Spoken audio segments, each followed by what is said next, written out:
Welcome to the deep dive, where we, try to cut through the noise and get straight to the insights you actually need.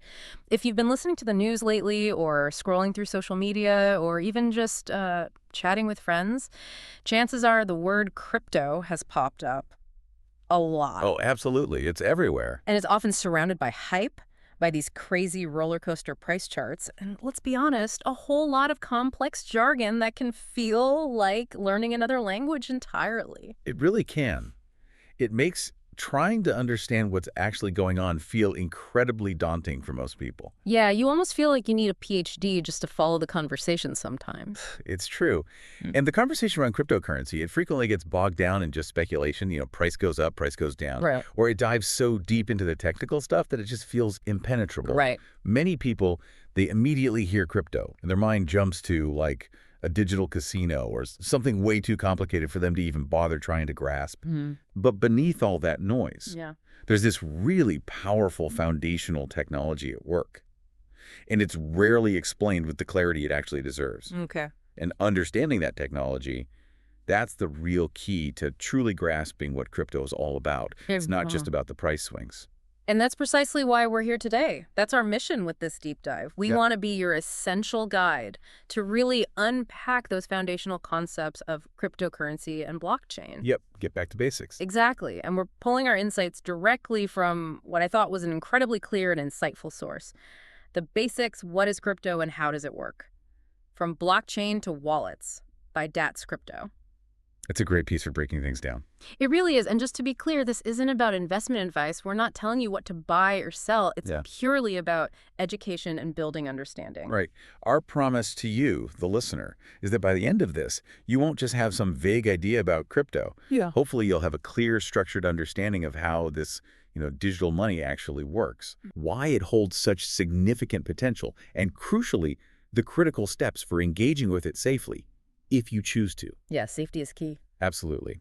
Our goal is for you to walk away feeling genuinely well-informed and, frankly, empowered. Moving far beyond just the daily headlines and into a real appreciation of the underlying innovation here. And it's important to note right up front, the material we're exploring today, the DatzCrypto piece, it presents a very clear, I'd say unequivocally positive and educational stance on the technology itself. Yeah, it's definitely focused on the potential. It is. So we're going to reflect that by highlighting the truly transformative potential that blockchain and cryptocurrency seem to hold, according to the source. We'll emphasize their inherent advantages and dive into what the source describes as this really exciting vision of a new financial system. That phrase really jumps out, doesn't it? A new financial system. It does. So just understand that this deep dive is focused entirely on comprehending the technology and its core principles from a perspective that is, well, quite bullish on the innovation itself. We're not getting into speculative investment strategies here. Think of it as like a comprehensive tour of the groundbreaking infrastructure that makes all of this possible, helping you see the grand design, the bigger picture, instead of just getting lost in the individual bricks. That's a great way to put it. It's really about understanding the fundamental shift in how value can be exchanged and managed in the digital age. Okay, perfect.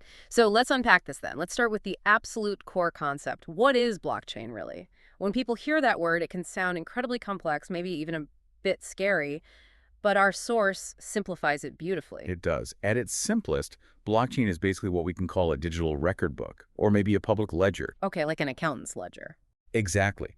Imagine a traditional accountant's ledger, meticulously recording every single transaction, every entry, line by line. That's the core idea. Every piece of information, every transaction, it gets permanently written down. But here's the crucial difference, right? Unlike a single physical book sitting in one office somewhere. Right, that's the twist. This ledger isn't just one copy, that's the whole point. And this is where it gets truly fascinating, where that twist comes in that makes blockchain so powerful.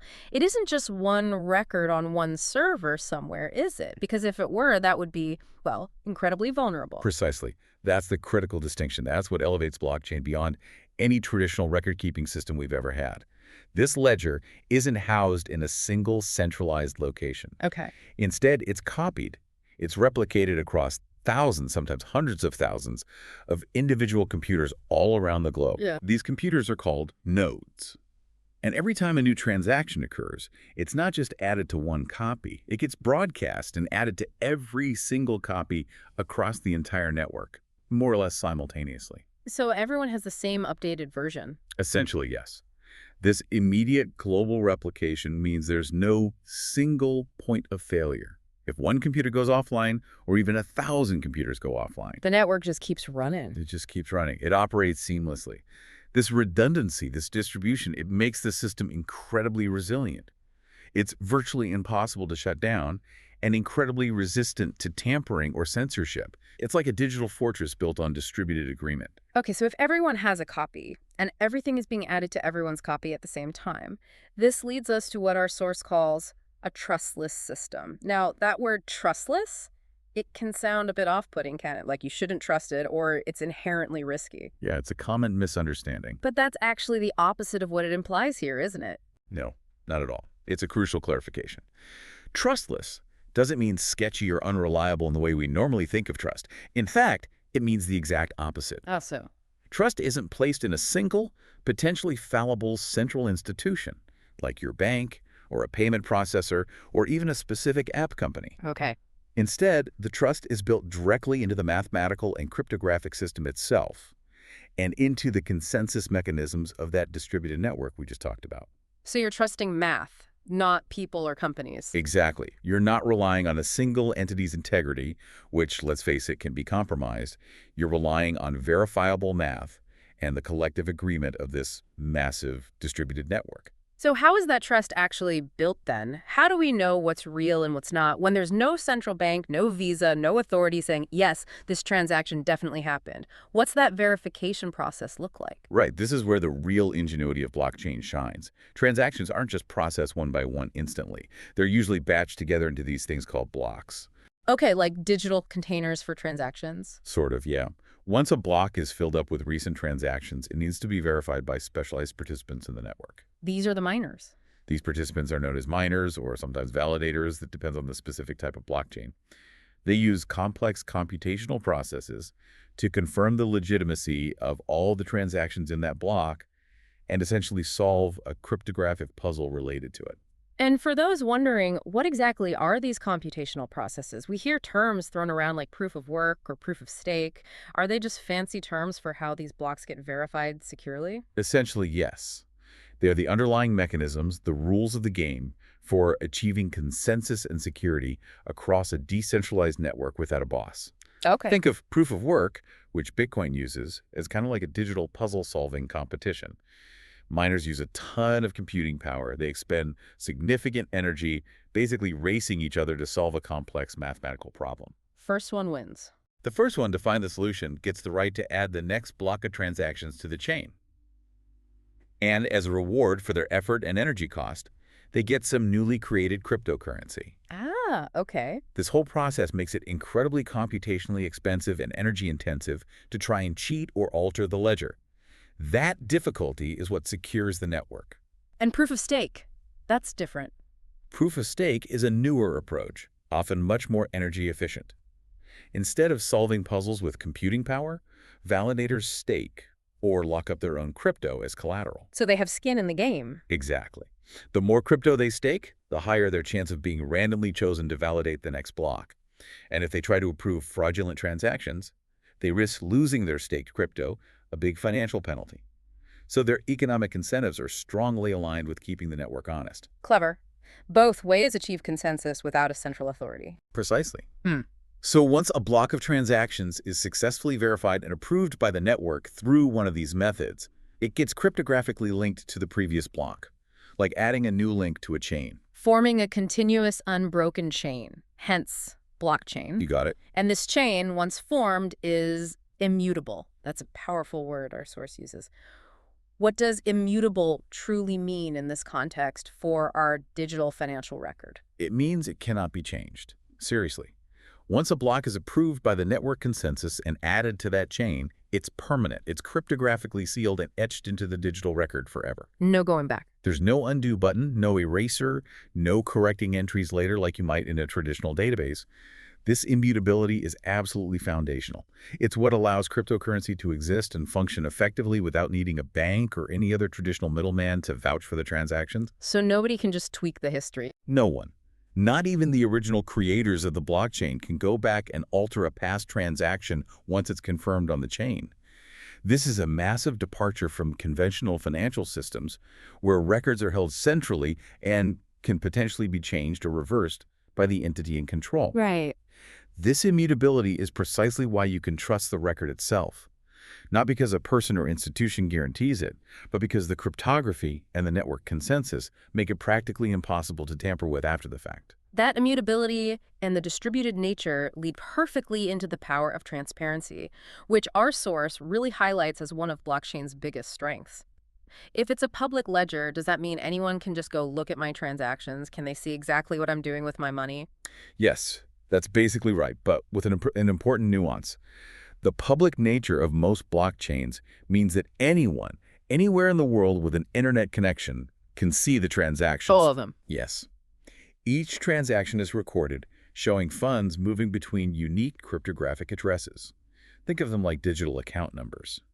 What's not typically recorded directly on the blockchain is your personal identity, your name, your physical address. Ah, so it's pseudonymous, not anonymous. Exactly.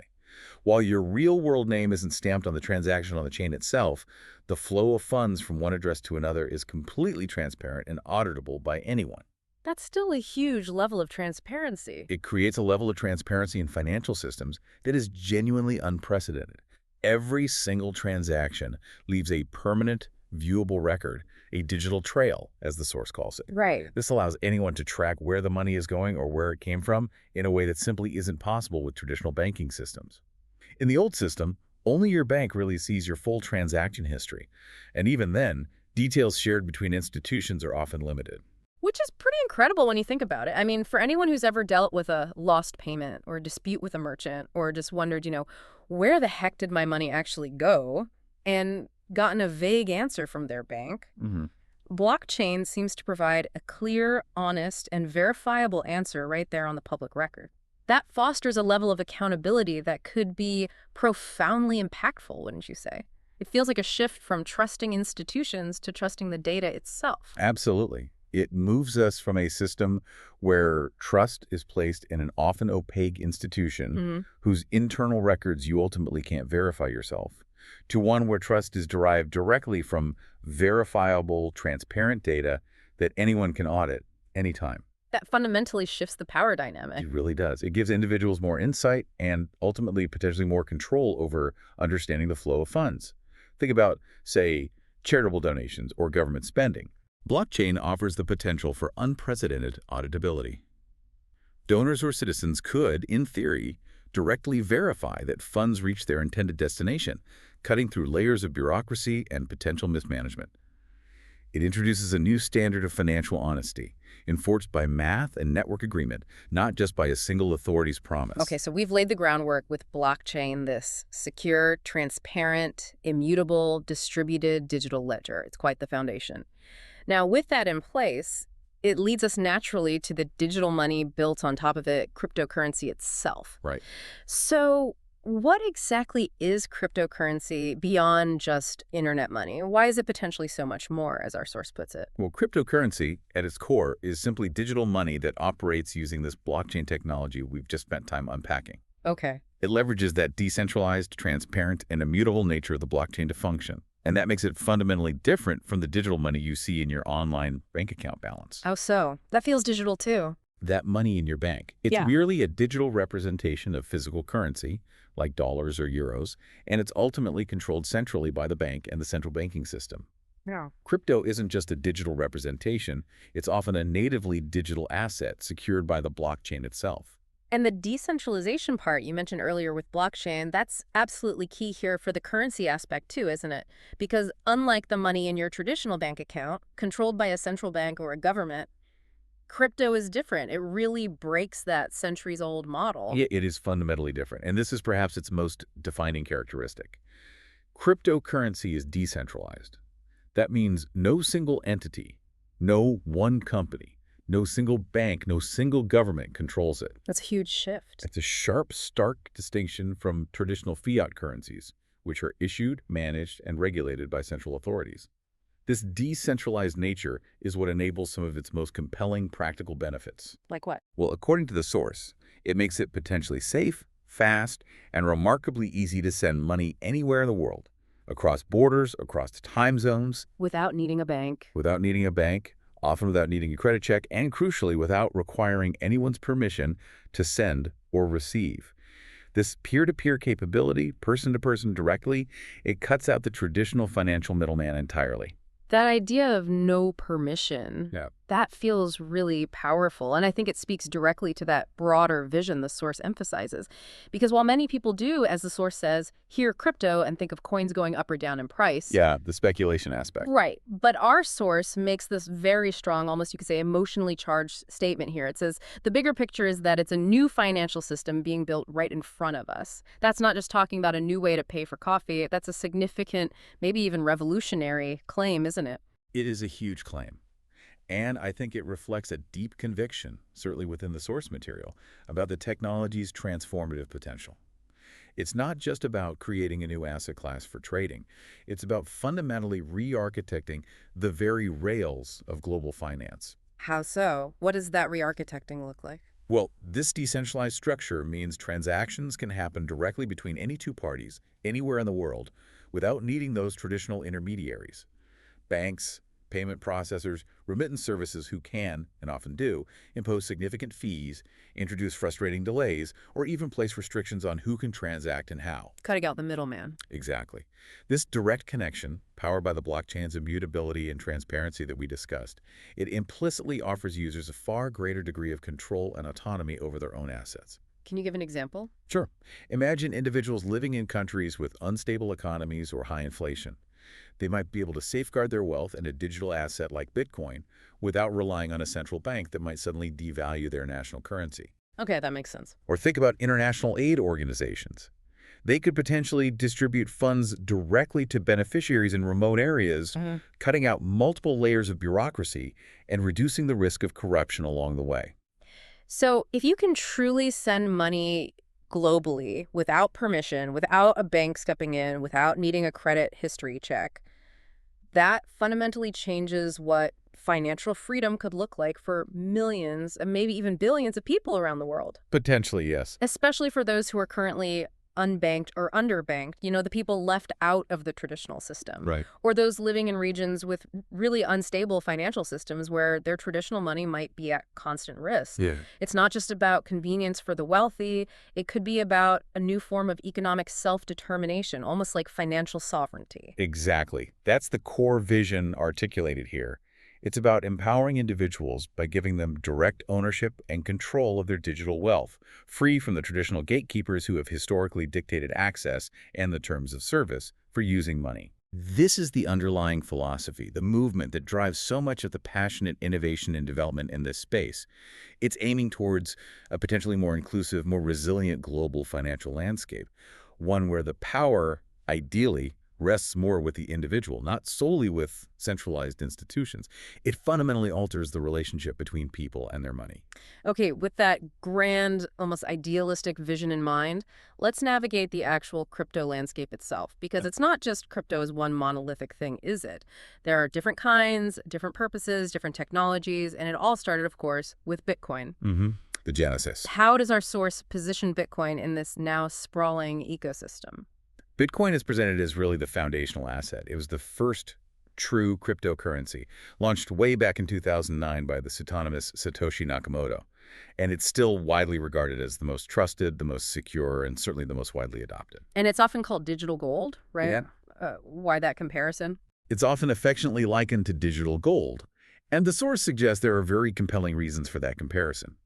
It shares several critical characteristics with physical gold, particularly as a store of value. Such as? Well, it's scarce, like gold.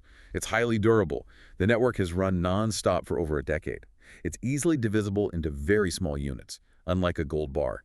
And it's incredibly difficult to counterfeit, thanks to the cryptography. What are the key characteristics, according to the source, that really cement that digital gold analogy in the eyes of the crypto community? Firstly, it's unparalleled security. The Bitcoin blockchain, secured by that massive proof-of-work network, has been running continuously for, 15 years now? Without a single major breach or successful hack of its core protocol. That's a remarkable testament to its robust design. That is impressive. Secondly, and perhaps most importantly for the goal analogy, its fixed and absolutely limited supply. This is crucial. There will only ever be 21 million Bitcoin created, ever. That number is hard-coded into the software. Unlike traditional currencies that can be printed infinitely. Precisely. This hard cap creates inherent verifiable scarcity, which is a core driver of its value proposition as a potential store of value, much like the naturally finite supply of physical gold on Earth. Okay. Scarcity and security. Anything else? Finally, its widespread adoption and recognition globally. It's accepted by a growing number of merchants and institutions. Its network is the most geographically dispersed and decentralized, and it has the largest market value by far. All this makes it arguably a reliable and secure store of value in the digital realm. It's truly a global, borderless digital asset. So Bitcoin set the stage. It proved the concept of decentralized digital money could work. But then came everything else. Thousands upon thousands of other cryptocurrencies. That's where altcoins enter the picture, right? What exactly are these altcoins? Yeah, the floodgates opened after Bitcoin proved viable. Altcoin is simply a shorthand, a blend of alternative and coin. It refers to literally every other cryptocurrency that has emerged since Bitcoin. So basically anything that isn't Bitcoin. Pretty much. Think of well-known names like Ethereum, Solana, Cardano, Polygon, but also thousands upon thousands of lesser-known ones, right down to things like Dogecoin or Shiba Inu. They all fall under the altcoin umbrella. And why do they exist? Why not just stick with Bitcoin?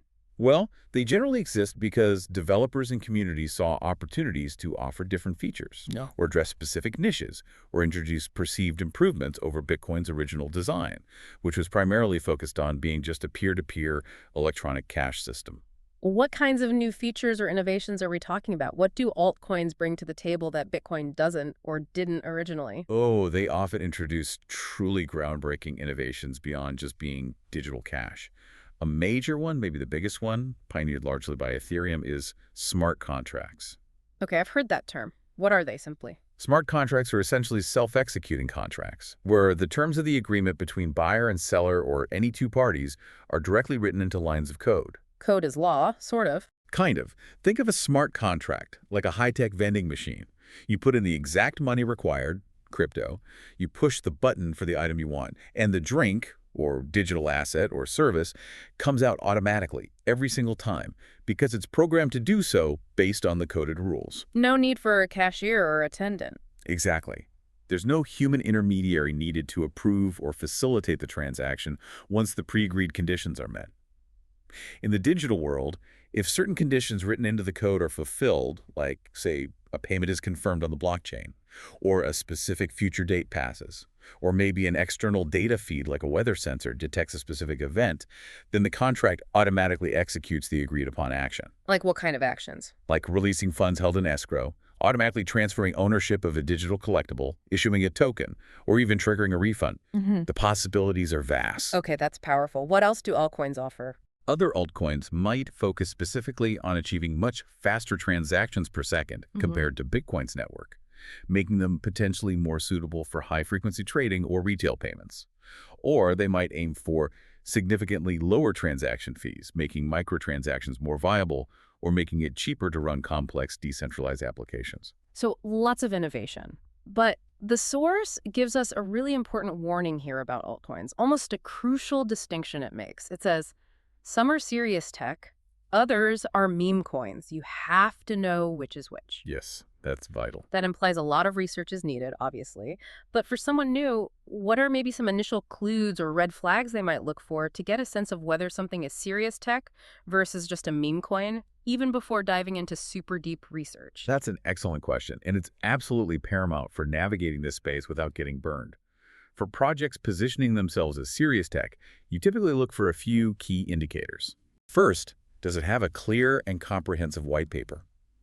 This document should articulate a specific problem the project is trying to solve, detail its technical solution, explain its tokenomics, how the coin works economically, and lay out a credible roadmap for future development. So substance matters. Substance absolutely matters. Second, Look for a transparent and ideally active development team. Often, in legitimate projects, the core team members are public. You can see their credentials, maybe their past work history. Third, look for demonstrable use cases or potential partnerships and a vibrant, engaged community that seems focused on building and contributing to the ecosystem, not just on price speculation. They're usually trying to solve real-world problems or enable genuinely new functionalities. And meme coins, how do they typically look different? Meme coins, conversely, often rely heavily, sometimes almost exclusively, on social media hype, celebrity or influencer endorsements, and trying to capture viral trends. They frequently lack substantial technical documentation. The white paper might be vague or nonsensical. They often lack a clear utility beyond just speculative trading or community tipping. All sizzle, no steak. Often, yes. Yeah. You might also see red flags in their token distribution, like a disproportionately large supply held by the initial team, or a very small number of early whale investors.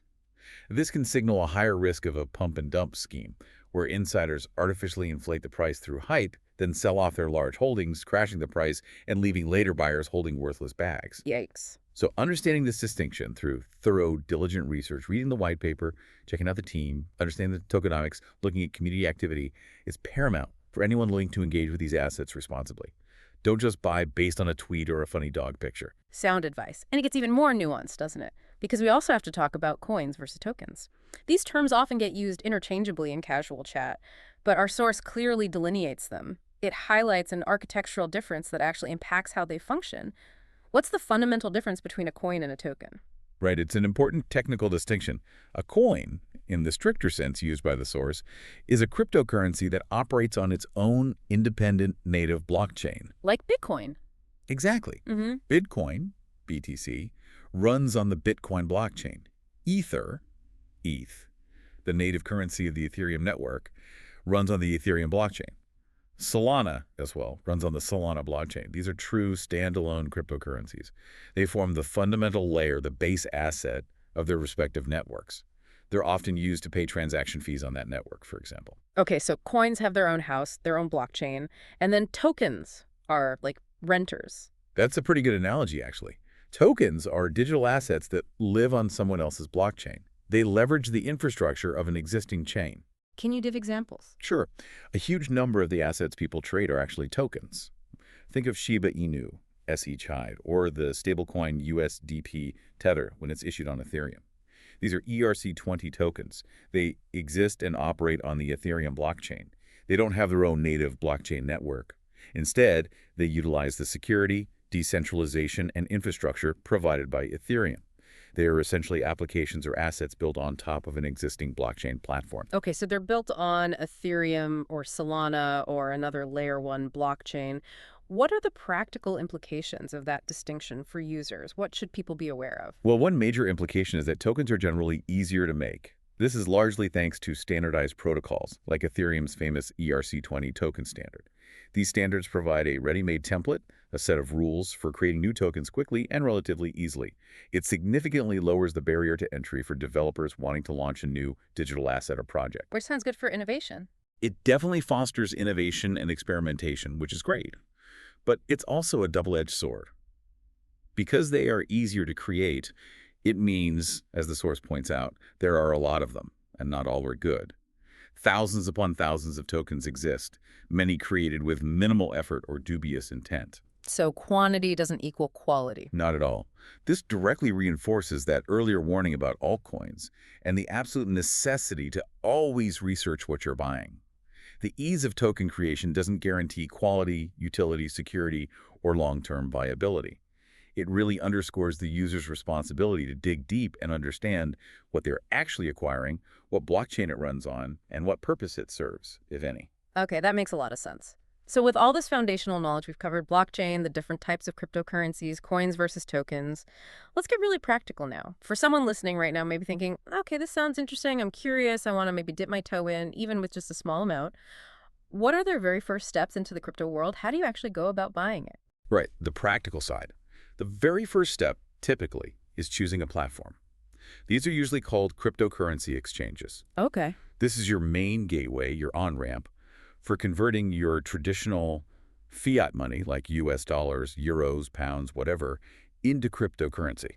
Think of it like a digital marketplace or a brokerage where you can trade your regular currency for various digital assets. And what are some good recommendations for beginners, according to our source? Platforms that make that first experience as straightforward and unintimidating as possible? For folks just starting out, the source highlights Coinbase or Kraken as generally simple options. They tend to have very user-friendly interfaces designed to guide new users through the buying process pretty smoothly. What about Binance? That's a huge name. Binance is also incredibly popular globally and offers a massive range of features, coins, and trading options. However, our source does note it can be overwhelming at first, especially for complete beginners, because it includes more advanced trading functionalities. So maybe better suited for users once they have a bit more experience under their belt. Got it. So when you're picking one of these exchanges, what crucial factors should you be looking at? It's clearly not just about picking the one that's most popular or has the splashiest ads, right? There are real considerations here for your money and security. No, absolutely not. Choosing an exchange requires some due diligence. The source strongly advises looking at several crucial factors beyond just name recognition. Like what? First, definitely compare the fees. Exchanges charge fees for buying, selling, sometimes depositing, and especially withdrawing cryptocurrency. These fees can vary quite significantly between platforms and add up over time. Okay, fees. What else? Second, check the coin availability. Which specific cryptocurrencies do they actually offer for sale? If you have a particular coin or token in mind that you want to buy, you need to make sure the exchange actually lists it. Not all exchanges list all coins. Makes sense. Third, assess the ease of use of their website or mobile app. Is the interface intuitive for you? Can you easily navigate it and understand how to place an order? Fourth, look into their overall reputation in the crypto community. Check online reviews, see if they have a history of major security breaches or widespread complaints about customer service responsiveness. And safety. Security measures. Most importantly, yes. Evaluate their safety and security protocols. Do they offer robust security features like mandatory two-factor authentication, 2FA? Do they talk about their cold storage practices for holding customer funds? Do they have any insurance policies? So do your homework. Absolutely. The source gives a very direct, almost stern warning here. Never trust a platform just because it's trendy or because you saw a celebrity endorse it. Instead, you should always look at reviews and try a small test deposit first. Send a tiny amount of money, buy a tiny amount of crypto, maybe even try withdrawing it back to your bank, just to get a feel for their process, their fees, and their security before committing any larger funds. That initial due diligence is paramount. Okay, solid advice. So you've done your research, you've looked at fees, coins, reputation, security, maybe done a small test. You've picked a reputable platform. What's the next step? I'm guessing it's not as simple as just signing up with an email address and boom, you're buying Bitcoin instantly. There's probably a bit more to it for security and regulatory reasons. That's correct. It's usually not instant gratification, especially the very first time. The next crucial step is creating an account and then verifying your identity. Ah, the KYC part. Exactly. Pretty much every legitimate, regulated cryptocurrency exchange or platform operating in major jurisdictions will require you to go through a Know Your Customer or KYC process. This typically involves providing a picture of your government-issued ID, like a driver's license or passport. And usually a selfie, right, to match the ID. Often, yes. They require a selfie holding your ID or just a live selfie captured through their app to match your face to the ID photo. And sometimes they might even ask for proof of address, like a utility bill or bank statement. Now, the source notes this feels invasive. And it kind of does, especially when you think about the anonymous origins of Bitcoin. Why is it necessary for these exchanges to go through this process? It definitely feels like a departure from the pure, decentralized ethos for some people, but it's fundamentally necessary for the exchange to operate legally. Why? What's the purpose behind this seemingly intrusive identity verification? It's all about compliance. They have to comply with stringent global financial regulations, specifically KYC laws, know your customer, and AML laws, anti-money laundering. Okay. These regulations are put in place by governments worldwide to prevent financial crimes, things like money laundering, terrorist financing, fraud, and other illicit activities finding their way into the crypto ecosystem via these regulated on-ramps. So the exchanges have to do it to stay legal and licensed. Precisely. So while it adds a layer of friction to the onboarding process for you as an individual user, it's a vital step for the platform to ensure it's operating legally, maintaining its licenses to operate, and in theory, protecting its users and the broader financial system from bad actors. Okay, so once that identity verification is complete and approved, how long does that usually take? It can vary. Sometimes it's automated and takes just minutes. Other times, if manual review is needed, it could take a few hours or even a couple of days. But once you get that confirmation email saying you're verified, Then you're ready? then you can securely connect to your traditional funding source, usually your bank account via ACH or wire transfer, or sometimes a debit card, to deposit funds onto the exchange and start making purchases. Okay, so you're verified, your bank account is linked, you're funded, you're ready to go. Now, for that very first purchase, does the source recommend diving in head first? Maybe taking out a loan to buy as much as possible, trying to get rich quick? Definitely not. Quite the opposite, actually. And this is really crucial advice for newcomers. The recommendation is emphatically to start small. How small? You absolutely don't need to buy a full Bitcoin. That's a huge misconception because the price per coin is so high now, you can literally buy $5 worth or $10 or $20 or whatever small amount you are genuinely comfortable with, potentially losing entirely. Treat it like education money almost. Exactly. The idea is to begin with an amount that allows you to learn the process without significant financial risk or stress. Get your feet wet gently. And for that initial entry, that first small purchase, what should a beginner focus on buying? Are all the thousands of cryptocurrencies equally suitable for a first-timer? No, definitely not. The strong recommendation from the source is to stick to top coins like Bitcoin or Ethereum at first. Why those? Because they're the most established, they have the largest market capitalizations, the deepest liquidity, meaning it's easier to buy and sell without drastically affecting the price, and they're generally considered less volatile and less risky than many of the newer, smaller altcoins or tokens we discussed earlier. They have the longest track records. So stick with the blue chips to start.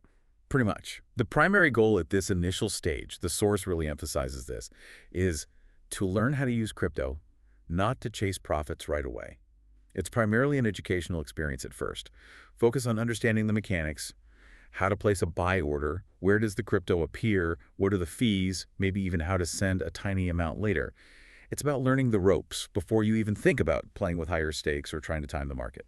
That is such incredibly important advice. Resist the FOMO, focus on learning. It's about building that foundational understanding, getting comfortable with the technology itself, and gaining practical experience safely. Couldn't agree more. And speaking of best practices, what else should a user do immediately after making that first purchase to make sure they're being smart and secure in this new digital realm? Are there record-keeping steps? Yes, absolutely. There are a few crucial housekeeping steps that often get overlooked by beginners in their excitement, but they're really important. Like what? First, the source advises to always screenshot your receipts or confirmation pages for your records. This gives you an immediate, clear digital trail of your purchase. Details the amount, the price, the fees, the transaction ID. Good idea. Second, and equally important, diligently log your transactions. Whether you use a simple spreadsheet, a dedicated crypto portfolio tracking app, or even just a notebook, keep a clear record of what you bought, when you bought it, at what price, and what the fees were. Why is that so important? Well, partly for just managing your digital assets responsibly, knowing what you hold and what your cost basis is, but also it's absolutely vital for tax purposes down the line. Crypto transactions are generally taxable events in most countries, and you'll need those records. Taxes, right. Can't forget those. Definitely not. And most importantly, the source says to write down any security steps you take. Things like creating complex, unique passwords for the exchange, setting up your two-factor authentication method, and backing up those 2FA accounts, noting down any specific recovery information the exchange provides. Meticulous record-keeping around security is not just good practice. It's a cornerstone of responsible digital asset management. Don't rely on your memory. Okay, this brings us perfectly to what I think is perhaps the most critical section of this entire deep dive, the golden rules of crypto security, specifically around wallets and what true ownership really means in this space. Because, as you hinted, it's not as simple as just having money sitting in your exchange account, is it? Not at all. This is where things get really fundamental to the crypto ethos. So let's start with the basics. What is a crypto wallet, really? Because the source makes a key point. It doesn't actually store your crypto itself, does it? Which sounds counterintuitive. It does sound weird, but it's a common and very important misconception that trips up so many newcomers. A crypto wallet doesn't actually store your cryptocurrency coins or tokens inside it, like a physical wallet holds cash or cards. So what does it store? It stores your private keys. Private keys. Okay, what are those? Think of these private keys as the unique, incredibly complex, secret cryptographic passwords that let you send or receive crypto associated with your public address on the blockchain. They were the digital signature, the proof that you are the rightful owner of those funds recorded on the public ledger. So the keys unlock the funds on the blockchain. Exactly. And this is critical, the core concept. Right. If you don't have these keys, if you don't control them directly, then, as the source puts it starkly, you don't truly own the coins. The coins themselves always reside on the decentralized blockchain, publicly viewable by anyone, but only the person who possesses the corresponding private key can actually authorize movement or interaction with that specific crypto balance. So if I'm understanding this correctly, it's like owning the unique secret key to a specific safety deposit box at a bank. The valuables, crypto, are in the box on the blockchain, but only the key, private key, gives you the right and ability to open it and control the contents. Precisely. That analogy captures it perfectly.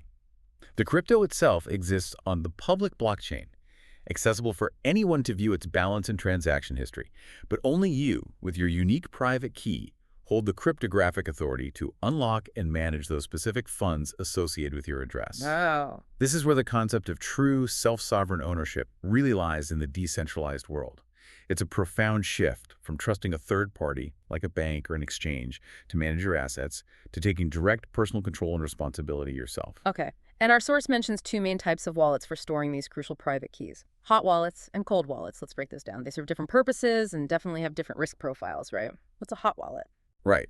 Hot wallets are wallets that are online, meaning they are software or applications that are continuously connected or very frequently connected to the internet. Like apps on my phone.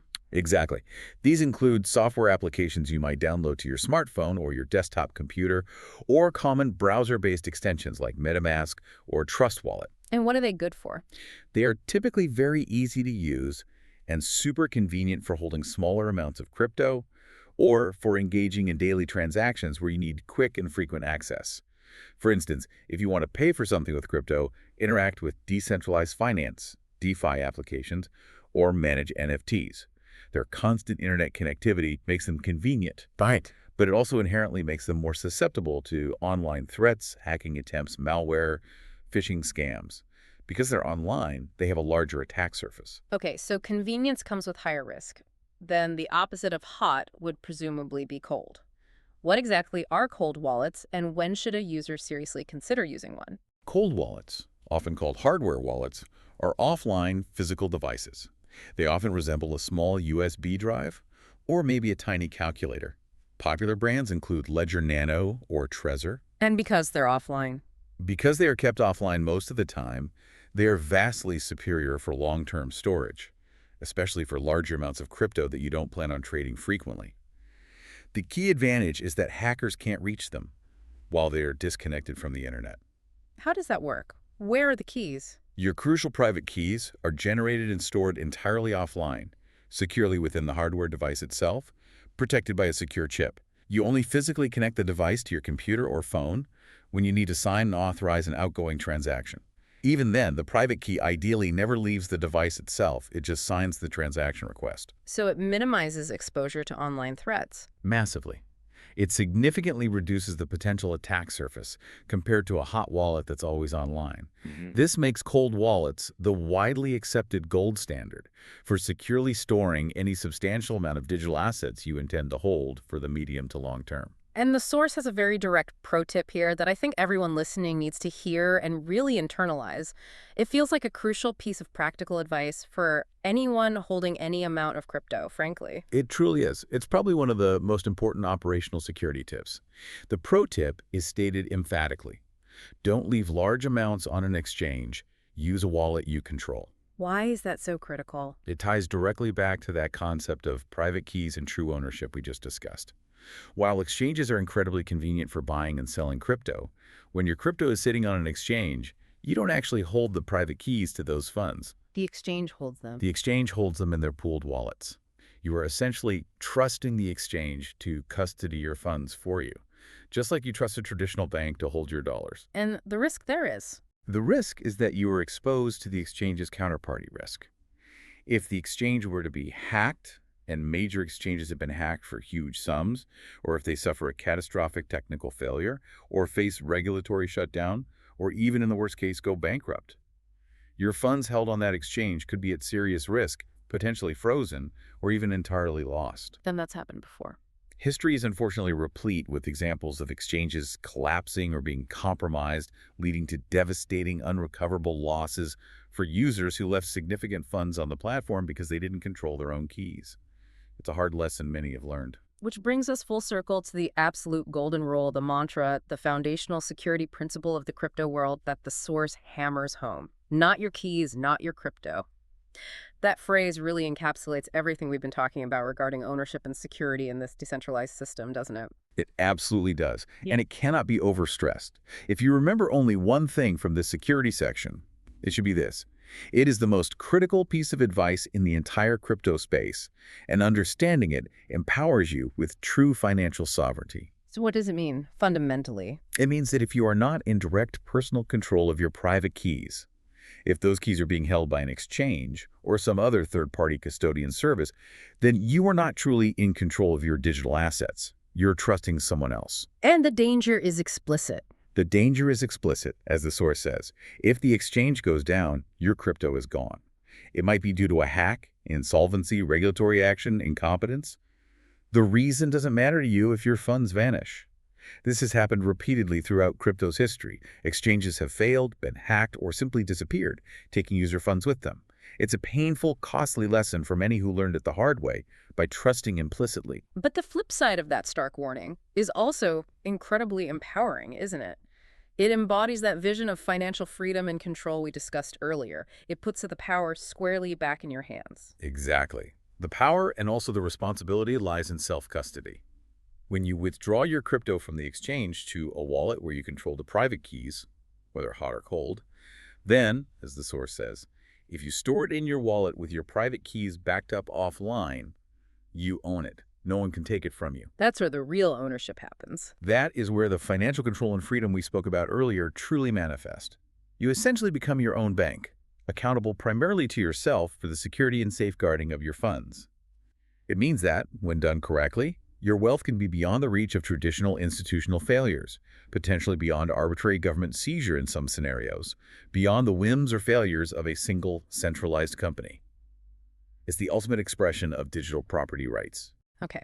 And to make that self-custody possible, to ensure you can recover your funds if your wallet device is lost or broken, there's perhaps the single most important security step of all, protecting your seed phrase. What exactly is that, and why is it so incredibly vital? The source treats it like the holy grail of security. It sounds almost like magic words. It basically is a magic key, the master key. Your seed phrase, which is also sometimes called a recovery phrase or a mnemonic phrase, is typically a sequence of 12 or sometimes 24 seemingly random, common English words generated by your wallet when you first set it up. Just normal words like apple, river, table. Exactly, words like that. But these aren't just any random words chosen by you. They are generated by the wallet software according to a specific standard, like BIP39, and they represent a human-readable backup of your wallet's master private key. So they are the keys, just in word form. They are essentially the master key from which all the individual private keys for your different crypto assets within that wallet can be mathematically derived. This is crucial. If your hardware wallet gets lost, stolen, or damaged, or if your phone with your software wallet dies or gets wiped, You're not totally screwed. you are not totally screwed if you have safely backed up your seed phrase. You can use that exact sequence of words in the correct order to restore access to all your funds on a new wallet device or compatible software wallet anywhere in the world at any time. It essentially regenerates all your private keys and restores your access. It's your ultimate backup. Wow, okay. And the warnings from the source about protecting the seed phrase are incredibly strict, which tells you just how critically important it is. It sounds like this is the one piece of information you absolutely can never, ever compromise. They are incredibly strict, and the source is absolutely emphatic on this point, as it should be. This is, without exaggeration, the single most critical security step you will take in your entire crypto journey. If you mess this up, everything else is irrelevant. So what are the absolute do's and don'ts? You must write down your seed phrase physically. Pen and paper is the standard advice, and keep it offline. That is non-negotiable. It must never touch a device connected to the internet if you can possibly help it. So definitely do not take a screenshot. Absolutely not. Do not save it in your email. Never. Do not store it in a cloud document like Google Docs or Dropbox. Do not send it to yourself in a text message or save it in your Notes app. Any digital copy, anywhere online or on a connected device, makes it potentially vulnerable to hackers, malware, or phishing attacks that could find it and instantly drain all your associated funds. Where should you keep the physical copy then? It must be kept physically secure, offline, in a place only you or someone you trust implicitly can access, and ideally where it's safe from physical risks like fire, flood, or simple theft. People use various methods. Storing it in a fireproof safe, using metal plates to stamp the words onto, splitting the phrase into parts stored in different secure locations. The method varies, but the principle is offline. Physical security. It is the ultimate key to your financial sovereignty in this new system, and its security is entirely 100% your responsibility. Treat it like the combination to a vault containing everything you value. Wow. Okay. That was a thorough journey, truly a deep dive, from the very concept of a decentralized ledger all the way through buying crypto and landing on the absolute criticality of securing your own digital assets with keys and seed phrases. We've really covered the core ground here, drawing directly from that DatzCrypto piece, the basics, what is crypto and how does it work? Indeed. We started by exploring blockchain, not as some mystical tech, but as a fundamentally decentralized, immutable, and transparent public ledger, the real backbone of this potential new financial paradigm. Right. We then moved into defining cryptocurrency itself as the digital money operating on this technology, emphasizing its inherently decentralized nature and that grand vision presented in the source of it being potentially a new financial system being built right before our eyes. And we broke down the different types of digital assets you might encounter, starting with Bitcoin as the original digital gold, the foundational asset.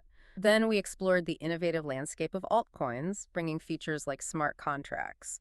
And we clarified those important architectural distinctions between native coins and tokens built on other chains. Always reminding you, the listener, of that crucial need to do your own diligent research before engaging with any of them. Absolutely. Then we walk through the practical, essential steps for someone wanting to acquire crypto, from carefully choosing a reputable exchange and meticulously verifying your identity, the KYC process, to making that smart, small first purchase focused on learning the ropes, not chasing instant riches. And we closed, appropriately, with what is arguably the most important part, the paramount importance of self-custody through controlling your own wallets, and the critical non-negotiable protection of your private keys, and especially that seed phrase. Fully understanding and internalizing that not your keys, not your crypto, is the ultimate principle of true digital ownership and control. Yeah.